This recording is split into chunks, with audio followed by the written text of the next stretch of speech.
Hello and welcome to the third installment of our 2.5-week trip to Scotland.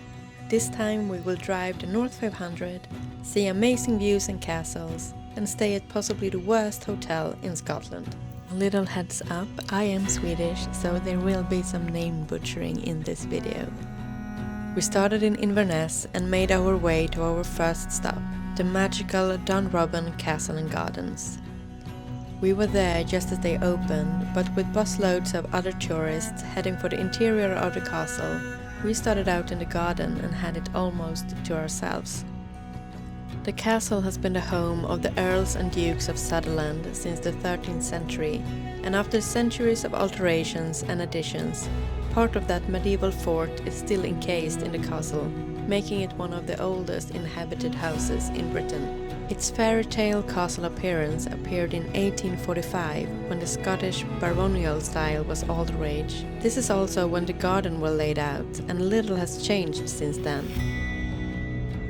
We walked around marveling at all of the beautiful flowers, especially the fuchsias that Dunrobin is famous for. Where we live in Sweden, you can only make them survive in pots, never as bushes.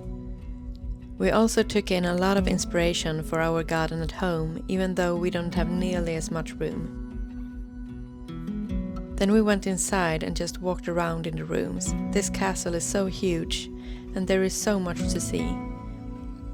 You didn't have a tour guide, but in many of the rooms there were guides talking to you and answering questions about that specific room.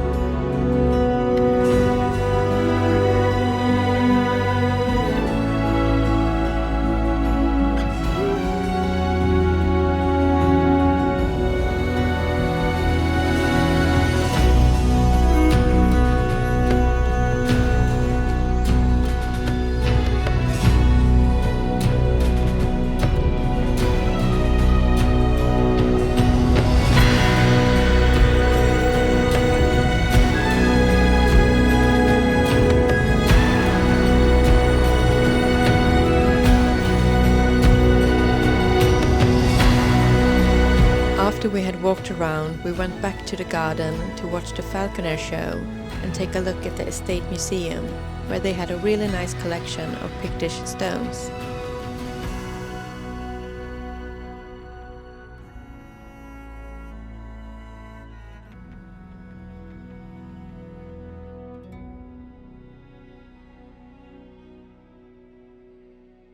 We ended our visit with a nice scone and strawberry tart. Afterwards we continued north with a stop at the Wollongong Steps and Waterfall. A beautiful waterfall that you have to walk out on a cliff to see properly. Next to it there are the Wollongong Steps, a staircase that goes down to an old harbour with a cliff formation known as the Elephant Rock.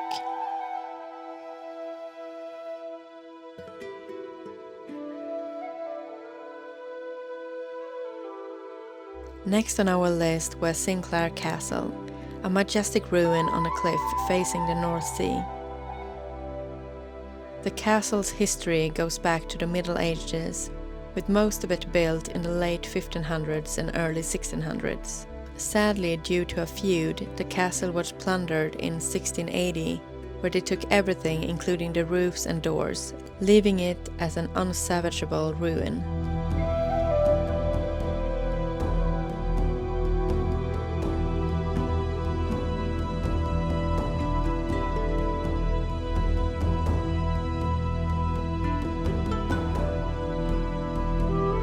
It was getting late, but we went up to John O'Groats and took a look around, looking at the Orkney Islands before driving to our hotel, the Ulster Arms Hotel in Falkirk. This hotel was so lovely. We had dinner at the bar and then had a whiskey and read for a bit before getting to bed.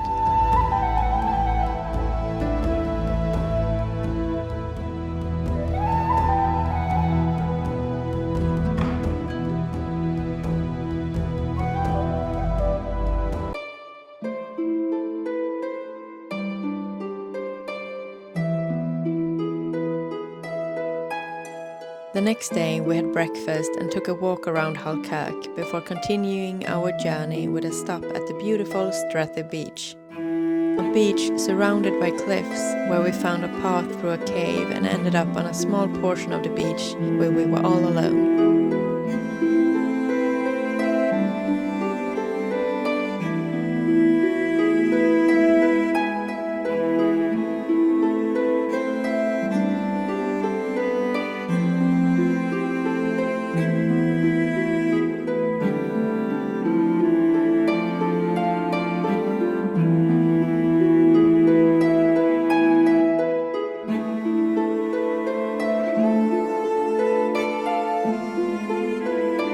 Back on the road we started to get hungry and stumbled upon a real treat, the Clachan Cafe. They had by far the best toasties of the trip. I had the brie and cranberry one and it was amazing.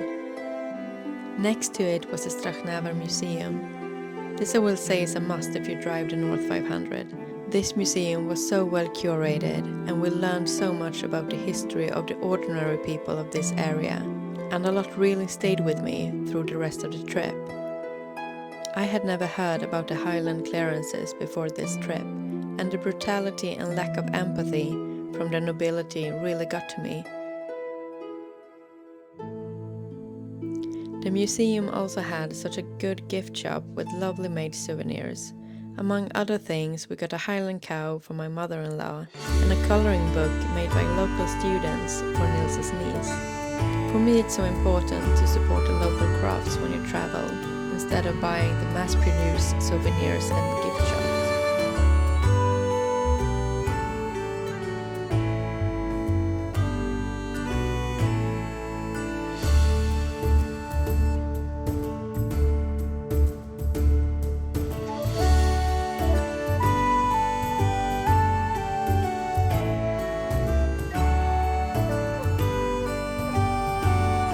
Our next stop was the Smoke Cave. There are tours you can do, but we got there a little too late in the day. But it is worth just walking down to the cave and you can walk to the entrance of the cave system. Normally there is a waterfall inside the cave, but it was dried up from the lack of rain.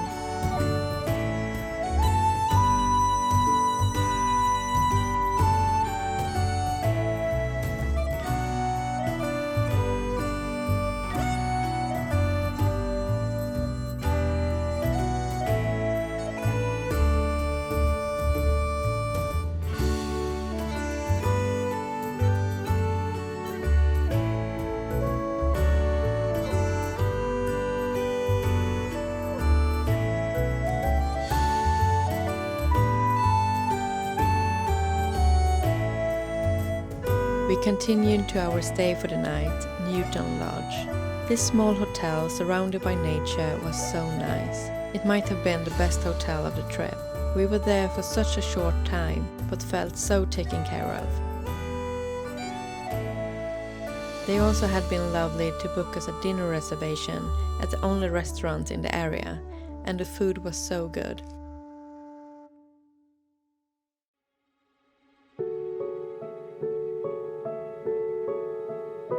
In the morning we had the best breakfast that was so good I forgot to film it, all eaten to the tunes of the chef singing along to the proclaimers in the kitchen. It can't get more Scottish than that. After breakfast we got in the car and continued our journey. Our first stop was the Clachnessy Falls.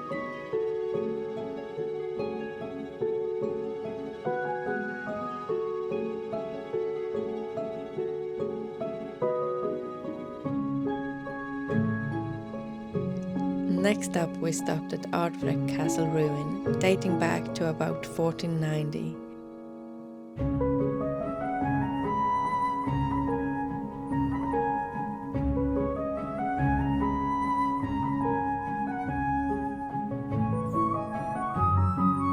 In 1726, the owners abandoned the castle and built a more modern manor house, the Calder House, nearby. The house only stood for 11 years before it got destroyed in a fire. Now both are in ruins.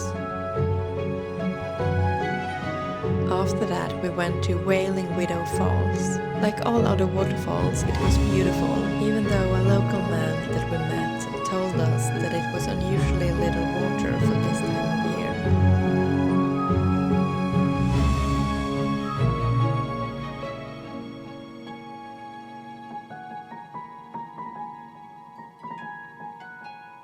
We arrived in Ullapool to have an early dinner.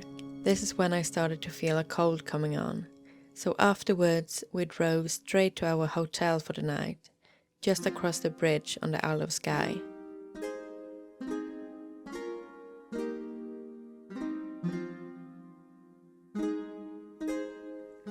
One of the things that was high on my list was a visit to Skye Weavers, a small company with the coolest loom that is powered by paddle.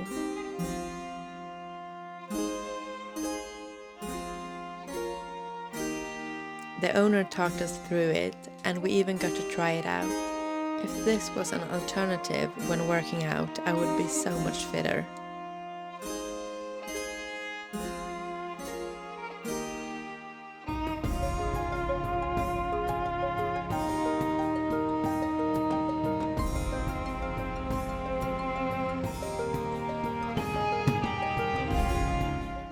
They also had a shop with their products. I got a scarf for myself and also one for my mother and one for Nils' sister.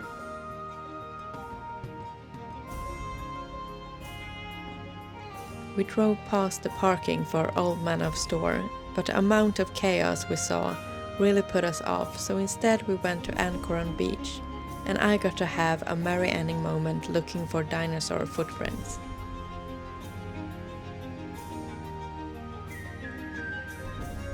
They were really hard to find. They are more visible right after the tide, so the whole shape is water-filled.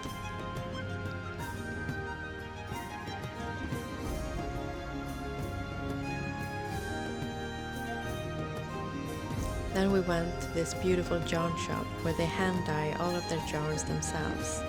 I got 2 different colors. Now I just need to think of something to make from it.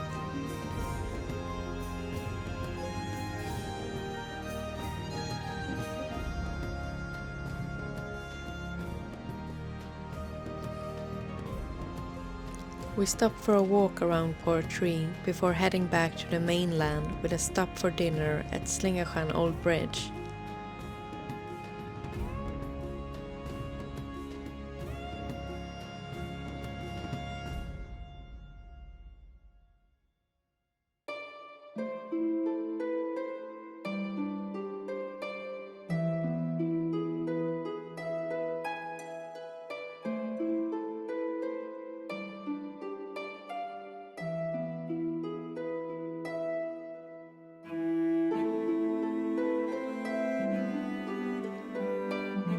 We made a stop at Elandunnan Castle to have a look at it in the sunlight. Then we went to Fort William and what was supposed to be the nicest hotel of the trip.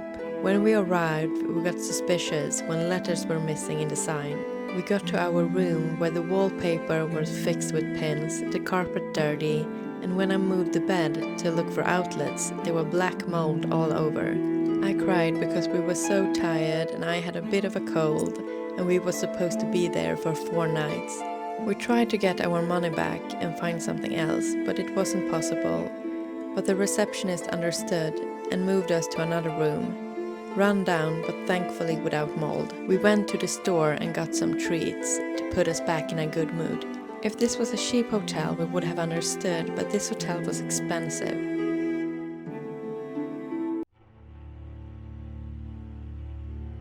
The next day my cold was a little bit worse, so the big hike we had planned, and the reason we had booked a hotel for multiple days, had to be cancelled. This was sad, but we still got a fantastic day with a couple of smaller hikes.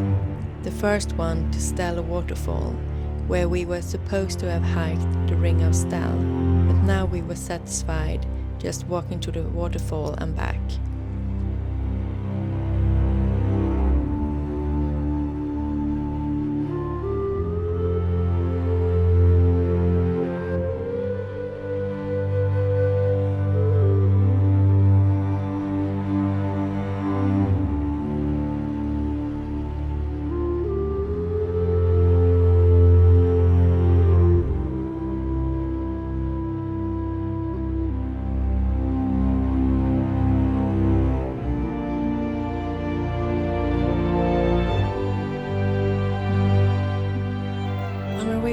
we stopped for tea at a beautiful spot surrounded by mountains, and apparently, according to a sign, scenes from Braveheart were filmed there.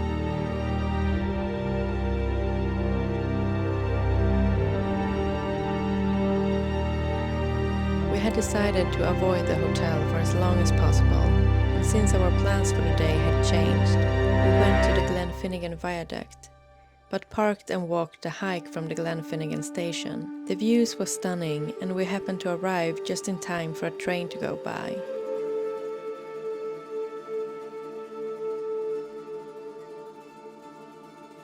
We then continued the hike down to the loch and up to a beautiful kirk.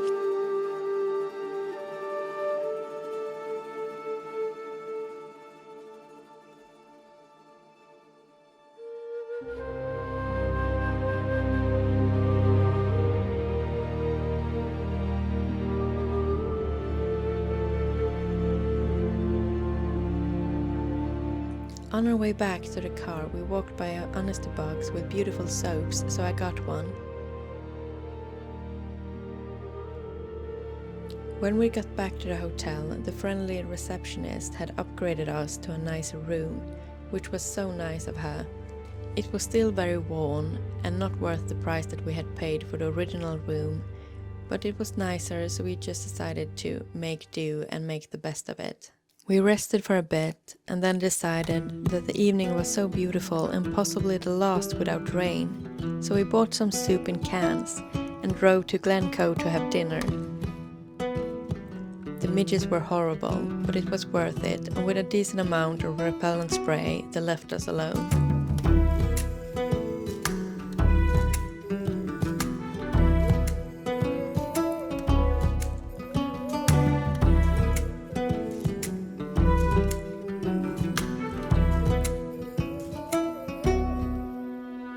Nils tried his best Highlander impression before we headed back. There can be only one.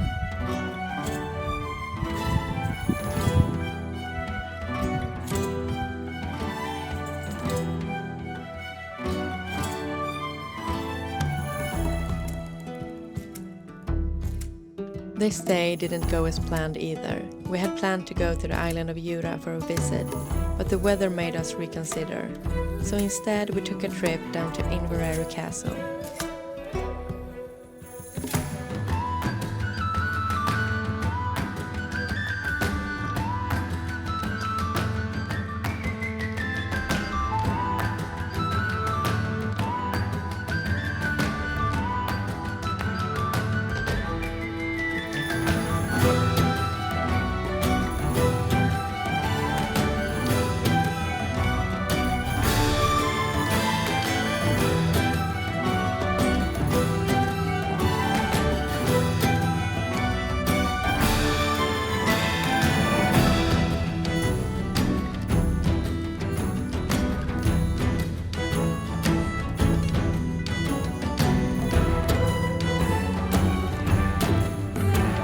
It was of course stunning, but after the visit to the Stratnaver Museum, this historical display of wealth just hit different. But out of all of the splendid rooms, my favorite was the kitchen, with this huge set of drawers for storing food and spices.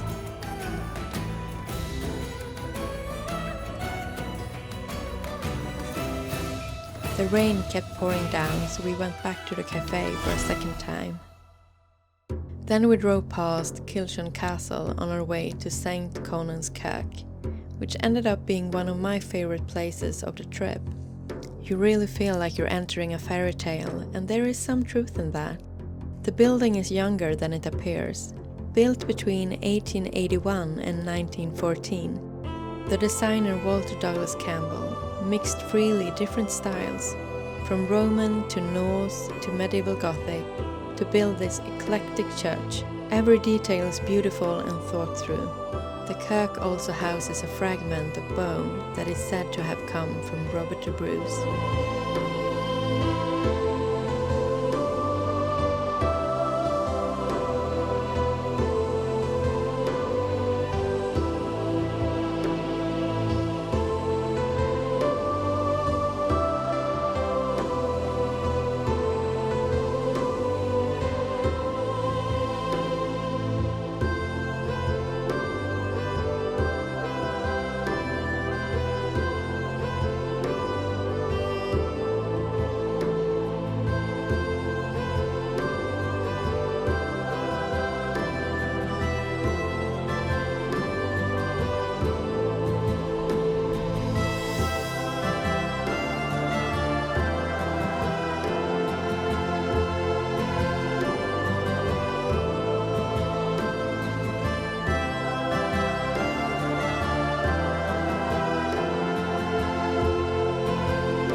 On our way back, we stopped to see Castle Stalker in the mist. Both of us started to feel poorly, so we went back to the hotel for an evening in with lots of junk food. The next day, that was our last full day, Nils woke up with a fever and I didn't feel that good either, so we spent most of the day in the room. I went to the store to get us something to eat. The breakfast was so bad we didn't even bother to go down for it.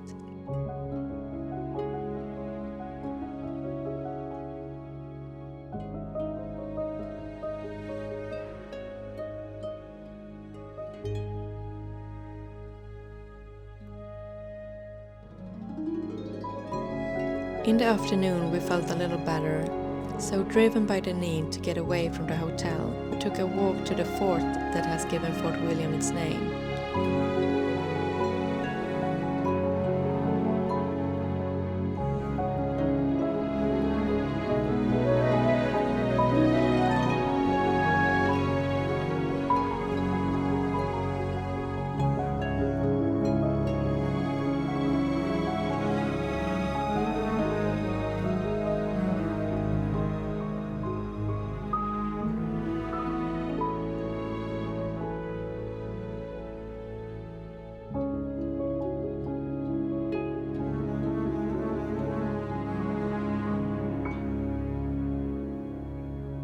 We also took a small drive to the Neptune staircase, the longest staircase lock in Britain. Terrible to get some good footage of, but quite cool to see in person.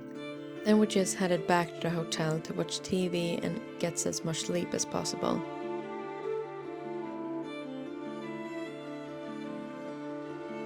The next day it was time to drive back to Edinburgh.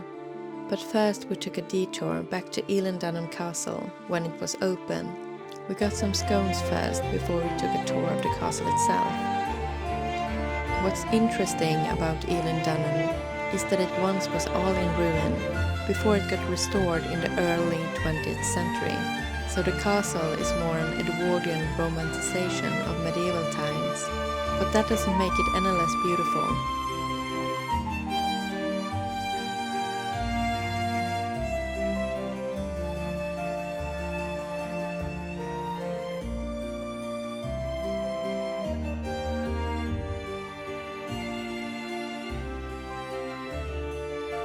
Afterwards, it was back to Edinburgh and an early morning flight the next day back to Stockholm.